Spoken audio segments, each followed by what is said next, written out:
বিসমিল্লাহির রহমানির রহিম। সুপ্রিয় শিক্ষার্থীরা, আশা করি তোমরা অনেক অনেক ভালো আছো।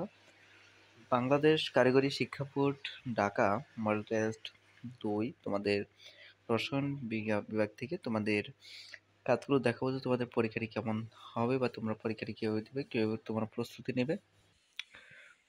তোমরা ভোকেশনালে যারা রয়েছে, বিশেষ করে তো বাংলাদেশ কারিগরি শিক্ষা বোর্ড থেকে তোমাদের প্রশ্নগুলো বিশেষ করে দেখো।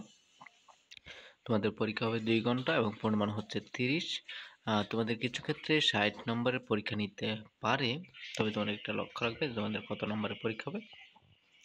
তো প্রথমত দেখাতে তোমাদের সিলেবাস অনুযায়ী এখানে প্রথমত প্রশ্ন যেটি দেওয়া আছে যে নিচের প্রতিপক্ষটি এখানে পড়ে প্রশ্নগুলো দিতে হবে। যে প্রথমে প্রশ্ন রয়েছে ট্রিপল কি, রাসায়নিক পদার্থের কেন সাংকেতিক চিহ্ন ব্যবহার করা হয়, এগুলো তোমরা একটু দেখবে। এরপর 2 নম্বর দেখো যে প্রশ্নগুলো যেভাবে রয়েছে প্রশ্নগুলো আনসার ঠিক সেরকমভাবেই আনসার করবে। তারপর 3 নম্বর যে প্রশ্ন রয়েছে দেখতে পাচ্ছ, আমি স্ক্রল করে যাচ্ছি। তোমরা এরকম করে প্রশ্নগুলো পড়ে নিতে পারো অধ্যায়ভিত্তিক, নাহলে কিন্তু তোমরা কমন ফেলতে পারবে না।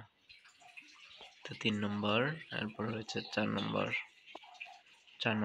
5 নম্বর, এখানে যে কোয়েশ্চেনগুলো রয়েছে আমি জাস্ট স্ক্রল করে যাচ্ছি, তোমরা একটু লক্ষ্য রাখো আমি কোনগুলো বলতে। তারপর দেখো 6 নম্বর এসএসসি ভোকেশনাল। 6 নম্বর রয়েছে একটি এখানে চিত্র দেওয়া আছে, চিত্র থেকে এখানে এক্স ওয়াই জেড কিন্তু প্রতীক অর্থে ব্যবহার হয়েছে, এটি কিন্তু মূল নয়, সেদিকে তোমাদের লক্ষ্য রাখতে হবে। তারপর 7 নম্বর রয়েছে, এখানে দেখা যায় মূল রয়েছে পর্যায় শ্রেণী দ্বারা বোঝানো হয়েছে।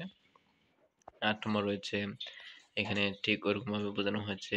8 নম্বর, 9 নম্বর, 10 নম্বর, 11 নম্বর, এখানে যে কোয়েশ্চেনগুলো যেভাবে বোঝানো হয়েছে তোমরা ঠিক এখানে প্রশ্নগুলো অনুসারে তোমরা প্রশ্নগুলো আনসার দিবে।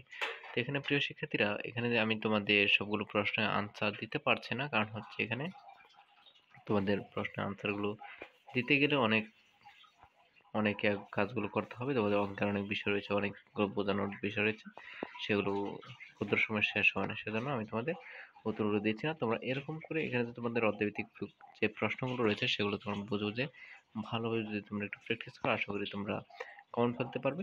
তো প্রিয় শিক্ষার্থী, আজকের জন্য এতটুকুই। পরবর্তী ভিডিওগুলো পেতে হলে অবশ্যই বলবো আমাদের চ্যানেলটি সাবস্ক্রাইব করে বেল বাটনে ক্লিক করে আমাদের সাথে থাকবে। যদি ভিডিওটি ভালো লেগে থাকে লাইক এবং বেশি বেশি করে কমেন্ট করে থাকবে। তো তোমাদেরকে সব থ্যাংক ইউ সো মাচ পরবর্তী দেখার জন্য। Thank you so much.